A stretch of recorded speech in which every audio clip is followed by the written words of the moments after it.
Hello everyone, can you hear me? If you can hear me talking, please say something in the chat box so I know that you can hear. Oh, fantastic. I've got a message there from Maria. Well, I think I'll give it just a few more seconds to allow anyone else to join, and then I'll start the webinar in just 1 minute. So please bear with me.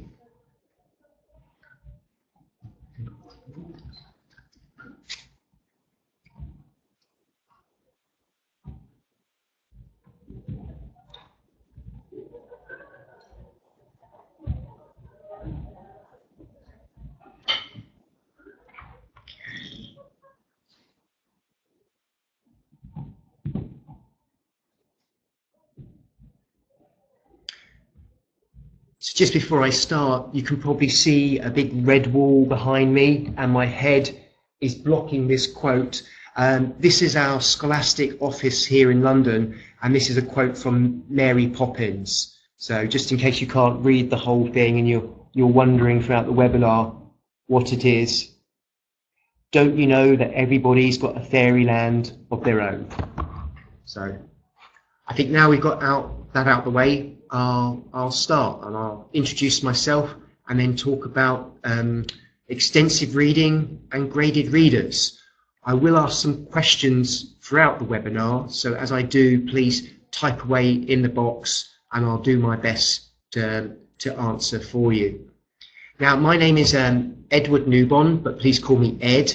I've worked in English language teaching publishing for over 8 years now, and I joined Scholastic in September.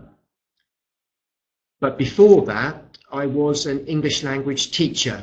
So please don't think I'm just a publishing person here to sell to you. I taught English in Japan for 5 years, and then I returned to the UK and I taught English to a small language school just outside of Oxford for another 3 years. So I'm very much aware of sort of English language teaching issues and having students of my own.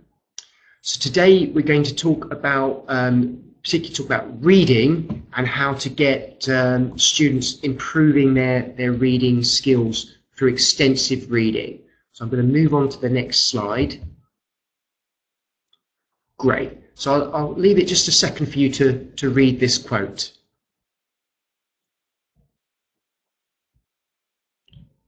So going back a moment ago, I used to live in Japan, and obviously I studied some Japanese, but I never really could read in Japanese. So I would say I'm not a proficient language user, but if one day I could read a book in Japanese, I think for me that would be the biggest achievement, because listening and speaking skills I could pick up, but to read in another language, I think, is a very valuable thing that teachers can pass on to their students. And if they can read in another language, I think we've achieved one of our major goals. Now, normally in the classroom, we concentrate on intensive reading. So what I mean about that is we'll have a short passage of reading, and in a paragraph of text in English, the language focus will be some sort of vocabulary or grammar point in a short part of reading. So the amount is small, it's quite difficult, and the teacher selects the reading, and quite often it's from a textbook. So I've got like a textbook here, and then we'll have a small bit of reading in it for a certain grammar point, which we have to do, and then normally at the end of that reading, the intensive reading, there is some comprehension checks. Now, that's intensive, and that's what we probably do a lot of the time in our classroom, but extensive reading, and I've got sort of an example of a reader here. This is a different type of reading. I sometimes call it reading for pleasure, but it's about fluency. So it's real reading. If one of your students in Russia picked up a book in English and read it from their own choice, this will be wonderful. The nice thing about this is with the readers, and we'll look at this more later, but there's lots of different levels. So the student will pick a text which is correct for them, not too easy, but not too difficult, so they can actually read fluently and don't get frustrated. And I've mentioned this already, but the student will actually pick the book. So they'll pick something that is of interest to them, so they'll be motivated to read. Quite often, this extensive reading will take place at home. So they'll look at the graded reader in their homework or read it outside of class time. And there is sometimes comprehension checks in the book or extra material, but it doesn't have to be done because the real purpose is reading for fluency. Now moving on to the next slide. Here we've got a yellow sort of circle, sort of cycle, and a green one. The yellow being a weak reader and the green one being a good reader. Now going back to the school I used to teach at in Oxford, lots of students used to arrive from all over the world, and they had big ambitions to read Harry Potter, or because of, I don't know if you know these books by Philip Pullman, the Northern Lights, but if you have a look at the side of the book, can you see how big that is?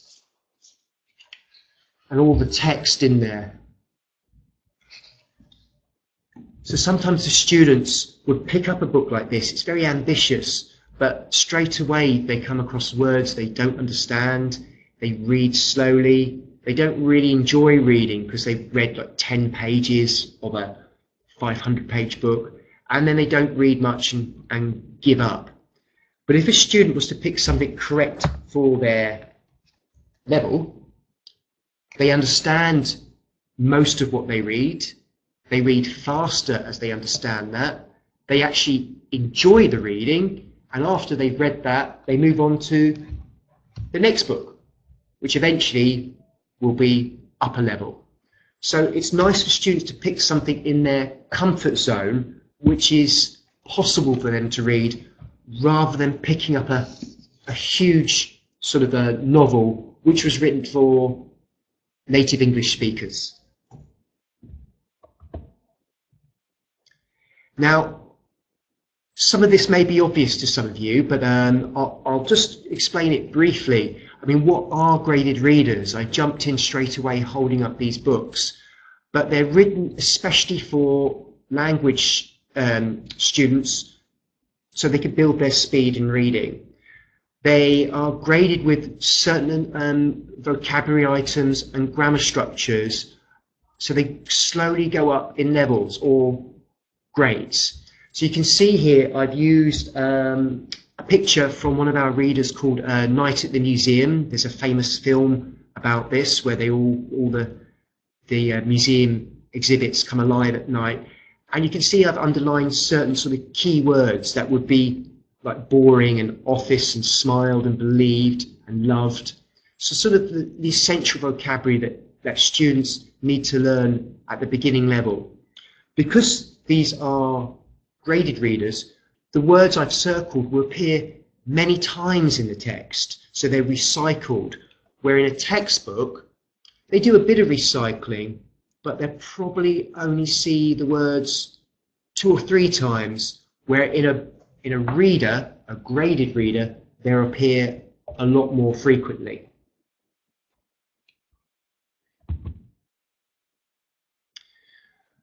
So language is very complex, and I touched upon this a moment ago, but I find it as an English teacher and a language learner myself.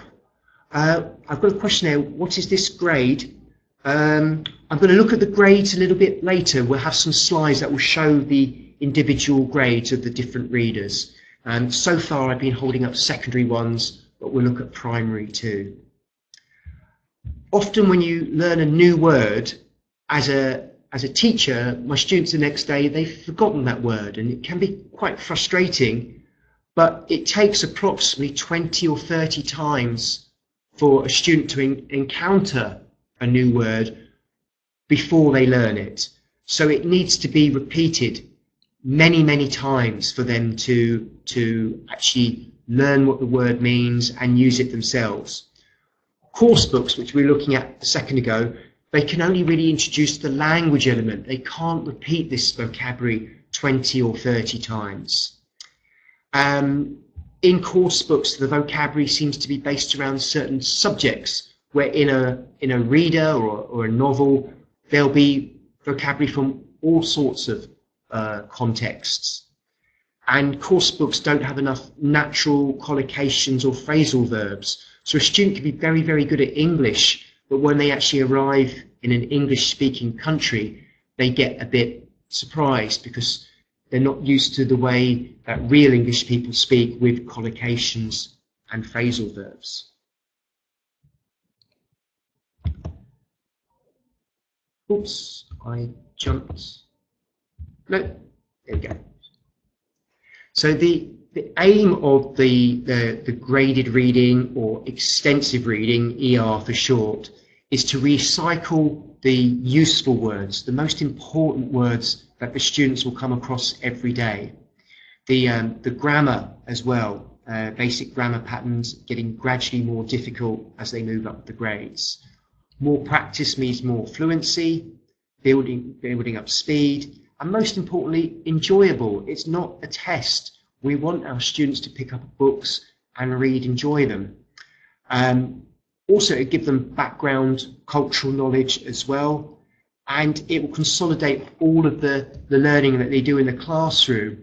They'll put the things together and go, oh, we learned that in the class, and now they're reading it in a book. So I always used to get my students, we had a library in my school. I don't know, do any of your schools have like a little library of books that the students can borrow? If you do, type away in the chat box and tell me if you have a school library. I visited a school yesterday in the same building we're in, and they had a small library for students to borrow books from. I tell my students, take a book home, read it, and then on Friday we'll talk about it in the class. Of course, sometimes it was difficult. They didn't have time or look at it. So for a successful extensive reading program, we recommend that the teachers, the students, and sometimes even the parents, if it's young students, are all involved. Get the students to read as much as possible. So one of these books a week is definitely possible. Have them read a wide range of subjects and tell them it's reading for pleasure. It's reading for its own reward. As they gradually get better, they'll probably get more and more into reading English graded readers. And obviously, you as the teacher talk about reading. You all are English teachers and must have a passion for your job. So demonstrate, you say, oh, tell the class, I read this today, or I read that, or what's your favourite book? But it goes without saying, some extensive reading programs do fail. So when extensive reading is optional, so that library I was telling you about, if the library's over there, the students get told about it, soon they'll forget. They need to be encouraged to visit that library. The students don't understand the benefits of extensive reading. Perhaps many of your students are preparing for tests and they're very worried about the tests. But actually, if they were reading more, they'd find the reading part of the tests easier. Sometimes the materials don't attract the students. I used to work for another publisher where all of the books were in black and white, and they were all one sort of style of book, and it may not excite all students. Some students may like it, but perhaps not. Also, if it's the wrong level, if the student goes in at a more difficult level and get frustrated, like I was telling you about with this big book here, then they could get a little bit frustrated and give up. But on top of the reading, extensive listening can be covered at the same time. So with all of our books, there is a with and without CD option. So I'm looking at a book here that comes with the audio. So they can listen along as they read at the same time and pause. This will help them with particularly pronunciation. So when they come across a new word they don't know, they can hear it. It helps their comprehension and boosts motivation. Personally, I would recommend maybe first time, if it's a more difficult text, that they could listen at the same time and then stop the CD or the audio and then read by themselves.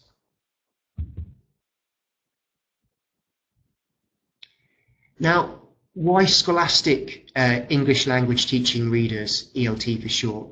They're carefully graded, so this is getting into the question from Maria about the grades. There's a very wide range of topics. They're fun, they're motivating. They're all based on well-known films or TV programs, so we'll look at some in a moment. They include a link to the real world, something called fact files, so we'll have a look at a few different fact files. They're the right level of challenging. They have activities, and we'll talk about those more. And there's some really nice teacher notes too, so you as teachers, you don't have to prepare lots of extra activities. It's already done for you and it's freely available. So right now I've got a picture here of a night at the museum. It's a graded reader we do, and we already had a look at one page from it. And here we're looking at what we call popcorn readers. So these are the ones for young learners. Now there's 4 different levels, and we'll look at the breakdowns of the levels in a second. But you can see here they're very fun.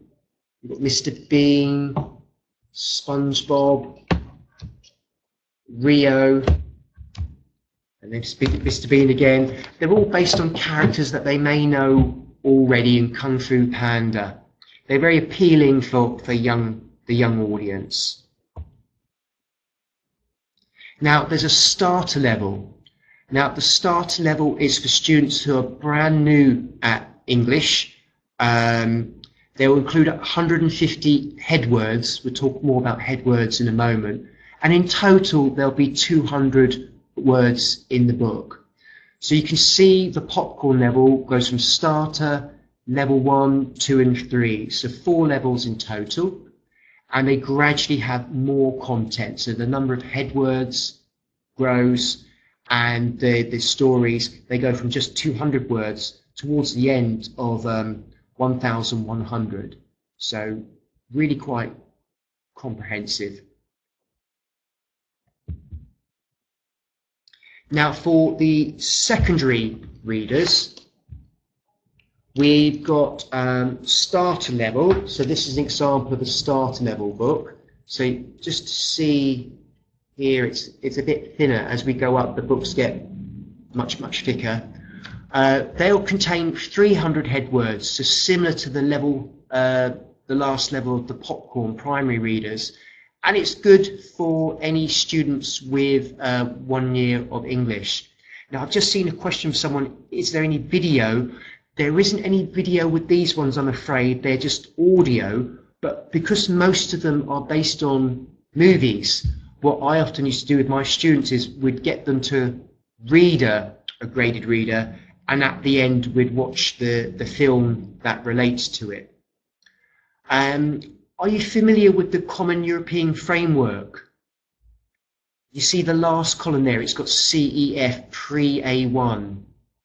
Yeah, Maria said yes. So basically A1 is beginner, then you've got A2, B1, B2, C1, C2. C2 would be someone like a native speaker like myself, and a C1 would be a very advanced student. So you can sort of guess like the levels in between. So as we move up to level 1, you can see it will have like 600 head words, 4,000 words in total. Then we're on to A1, still a very low level. And then a level 2 reader, we've got more like 7,000 words, and then A2.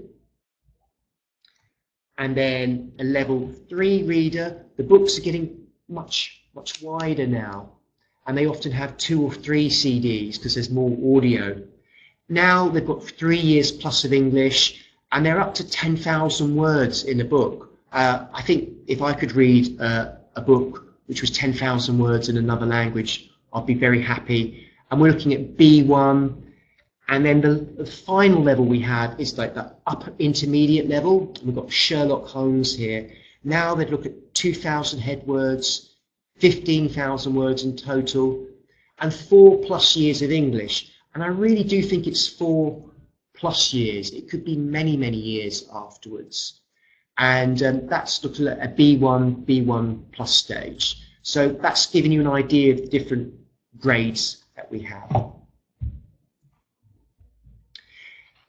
There is a series of DVD readers. They're different to these ones because they're more factual, but I'm afraid they are sort of running out of stock and won't be continued anymore. So I'll tell my Russian colleagues about this at the end, and they can let you know more about the DVD ones. So I mentioned head words in that last little section. So on average, a student with 1 year of English will learn 300 head words.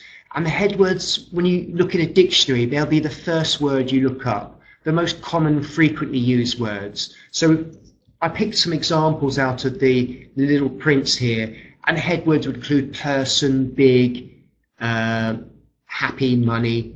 But there's other words in the books, of course, which won't be head words. So they're still useful words to learn, but maybe not the most important ones. So I've got like businessman, desert, or tame. So there'll be new ones for the students.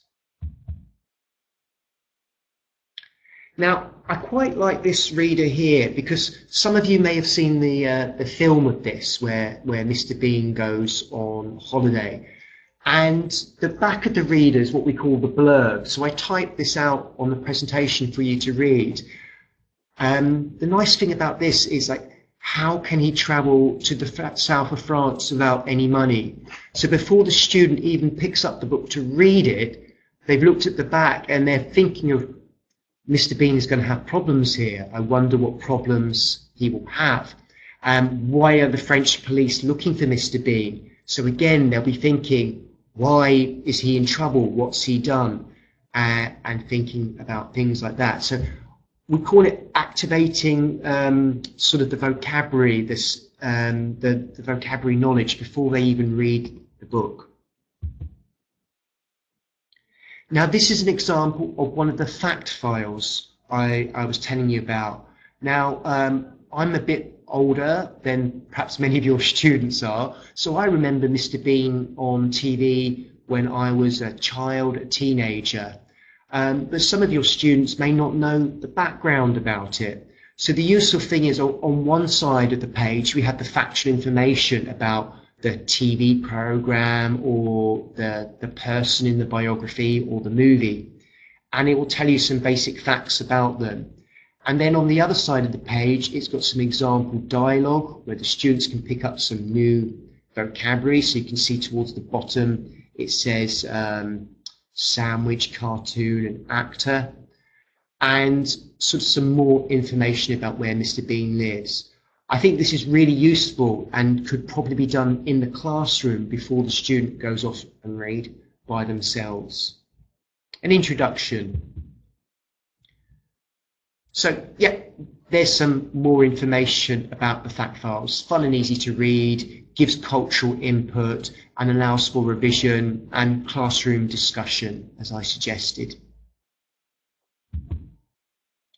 Now, here's another example of a fact file. I really like this one because on the left-hand side, you've got all about William Shakespeare. So the facts about his life, how much he wrote, 27 plays, 154 poems. You've got a picture of the Globe Theatre at the bottom, which they rebuilt a few years ago. So nice information about Shakespeare. On the right-hand side, you've got information about Romeo and Juliet. So this is from one of our graded readers. And here the students can learn a little bit about the story, if they're not familiar with it, before they actually go off and read the book.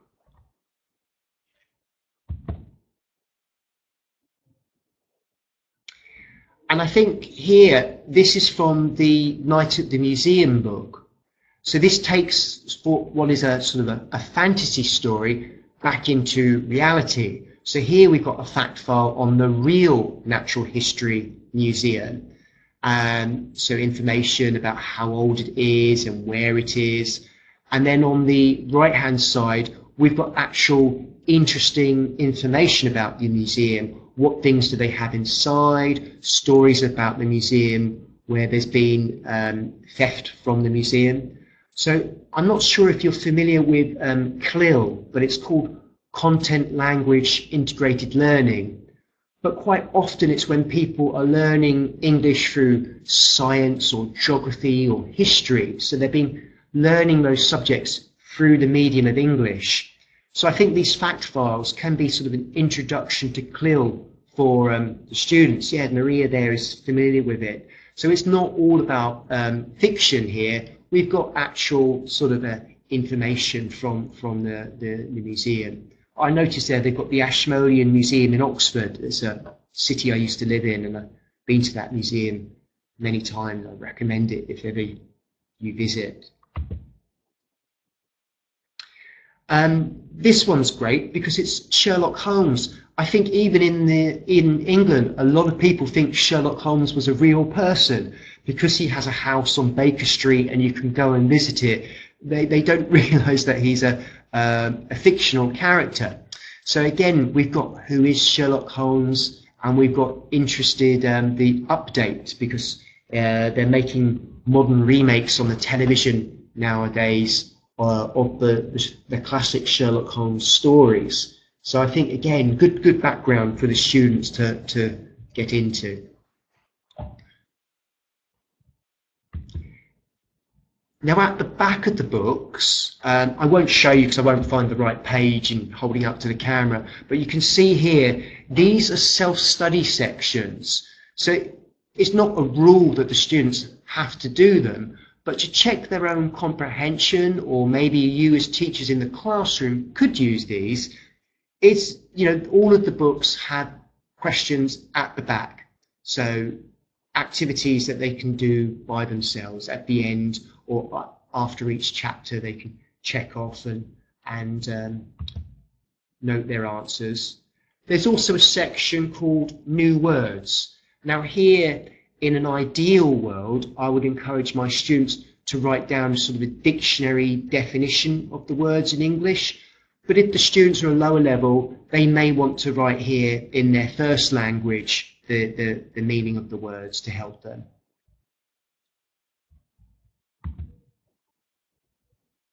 Now, this is the part I really like. The teacher side of me is very happy about this. Every reader we produce has extra teacher's notes for free on the Scholastic website. So you don't need a password, you don't need to log in, you just need to click on the reader you're using, and then you can download approximately 4, 5, 6 pages of A4 in a PDF format. So it will allow the teachers to do introduction in the classroom. It will give you ideas. It has activity worksheets for students ready to go. And for the younger students, the popcorn ones, it even has things like flashcards. So you can, very colourful, you can cut them up and use them straight away in the classroom. So I always used to spend a long time preparing my lessons, sometimes as long preparing the lesson as it actually takes to give the lesson. And I'd look up true or false questions. In this sense, it's been done for you, that it saves you time. You don't need to do that. And here we've got an example of the teacher notes from the popcorn readers, the ones for primary age students. So you can see here it's much more colourful.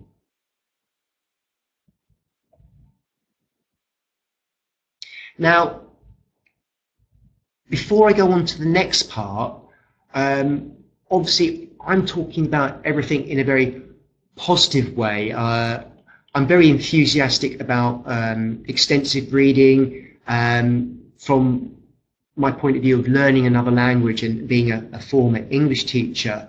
But I was wondering if the people out there, do you have any sort of problems that you can foresee in getting your students to read, and what would they be? And please type away. I'll give you a couple of minutes to type in the little chat box if you had a problem or could see a future problem of introducing extensive reading in your classroom. What would it be? And I'll see if I've got some answers for some of you. I'll just take a drink of water, see if anything pops up in the box there.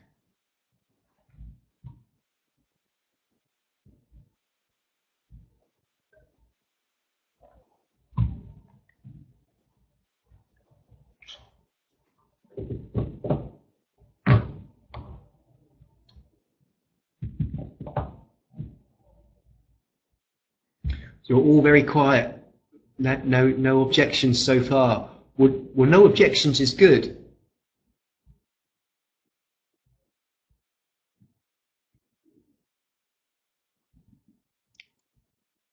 Okay, well, I'll have a look at a few briefly, and if anyone types in anything while I'm talking, I'll do my best to answer their question.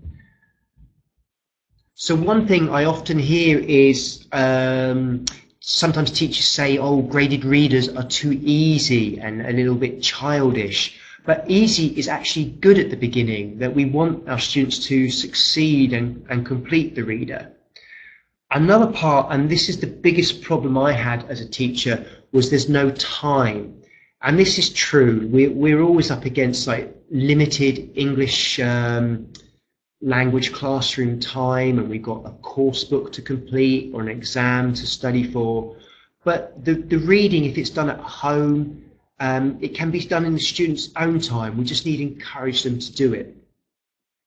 Another one is getting students prepared for a test. This is something I had a lot when I used to teach in Japan. There was always the next test, the test and test.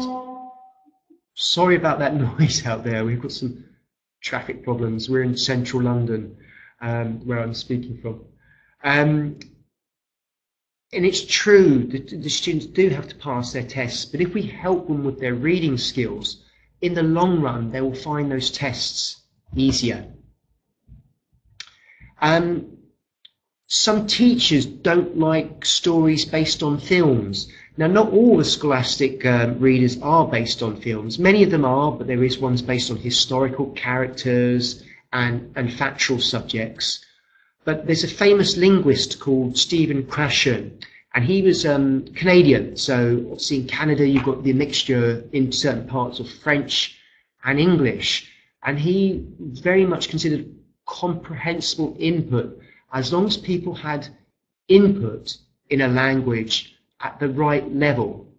So not too hard, not too easy, but at the correct level, it would allow students to be able to understand that language and then eventually produce it in their own time.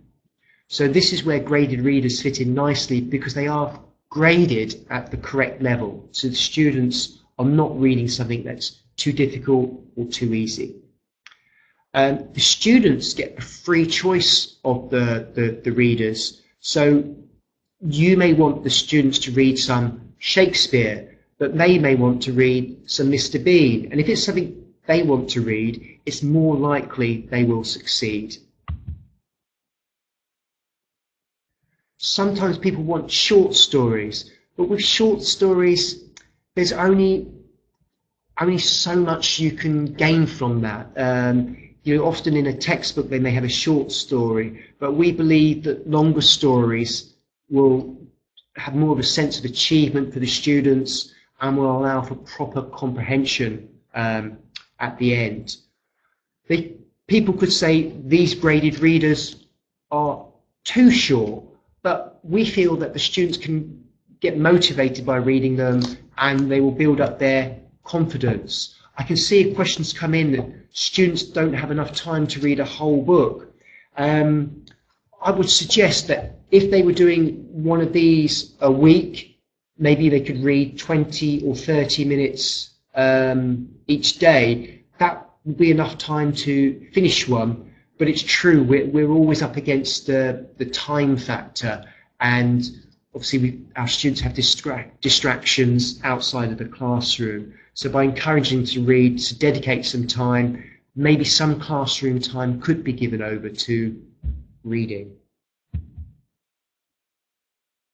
Now, some of our books are plays. Not many of them I agree. So the Romeo and Juliet one is done in play format. And that's nice because then you could use it in a classroom. So you could give different characters to different students and they could read together.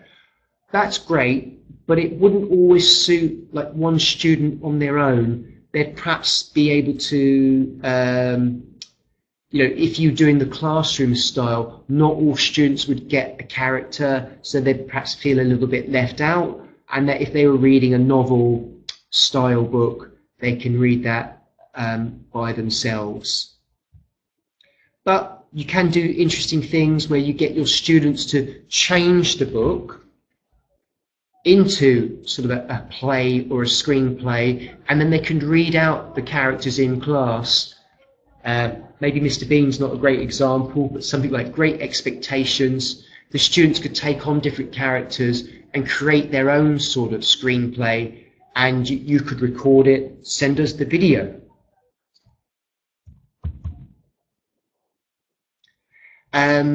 There's lots of activities on the worksheets. Some people have requested more, but remember the real purpose of this is for students to be reading fluently, not necessarily doing lots and lots of homework and worksheets.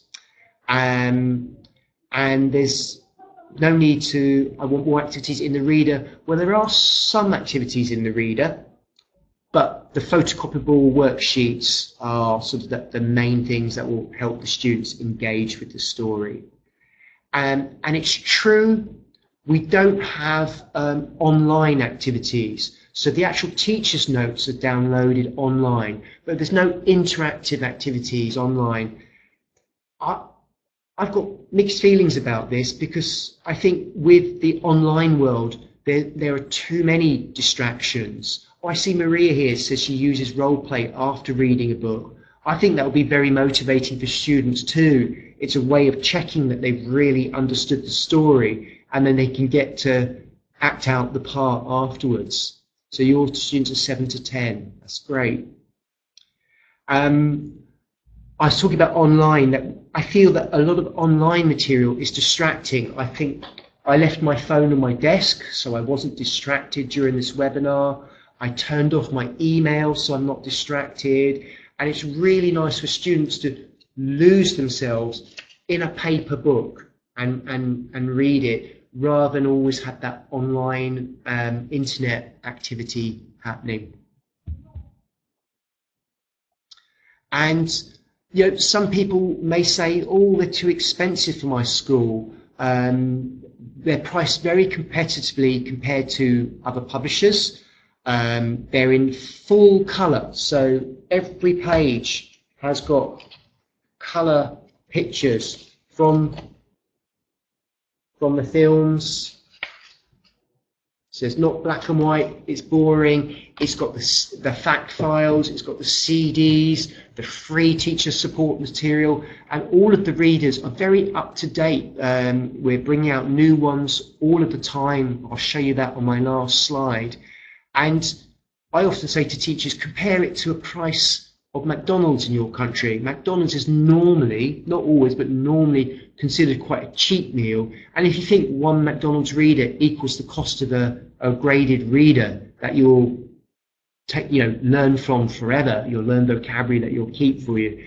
I think if you compare that, it's a different sort of a cost there. It's not too bad. So my final slide is, are you familiar with the character Geronimo Stilton? Does anyone know Geronimo Stilton in Russia? I've only recently become a parent. My son is 8 months old, so I'm still learning about children's characters and children's TV and films. But Geronimo Stilton is famous around the world, and he's sort of a mouse detective. So we have 2 new popcorn readers coming out, one in May and one in June, so they're very new, and one will be a starter level. I've actually put level 1, but it's a starter level, I'm sure, and one will be level 2, The Cheese Connection and Attack of the Killer Whale. So your students should never be bored, because if they finish the readers, there's always new ones coming for them to read. And as you can see, there's a book and CD or a book only one. So that's got to the end of my webinar. Thank you very much for watching. We've been talking for 40 minutes now. Do any of you have any questions that you'd like to type in the box? Something that I haven't perhaps answered?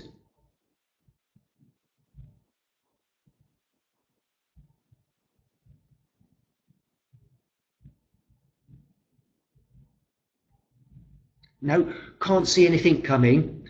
Well, how do you check students reading at home? This is difficult, because are they doing it? You can't be there with them.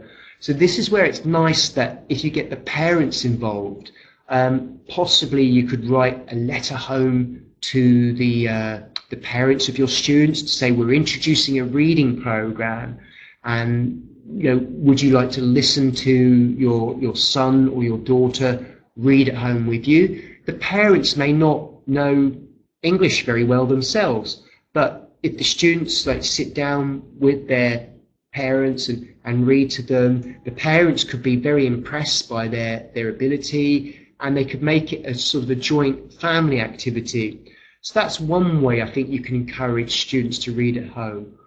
Also, if you were using the same reader in the class, if you've got a set of readers and everyone's reading the same book at the same time, when your students come back to the classroom, you could do some of the activities together as a classroom exercise, so to check their comprehension and if they're reading.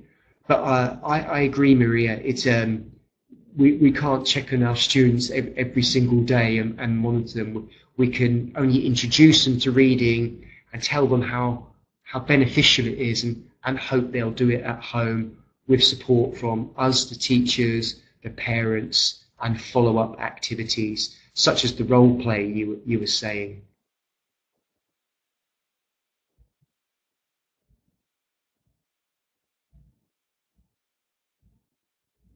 Okay, well, I'm going to finish up in a moment now, and it will be the end of this webinar.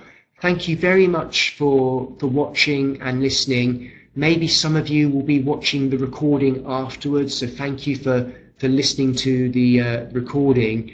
And I wish you success in your English language teaching, and that your students get into extensive reading. So thank you very much.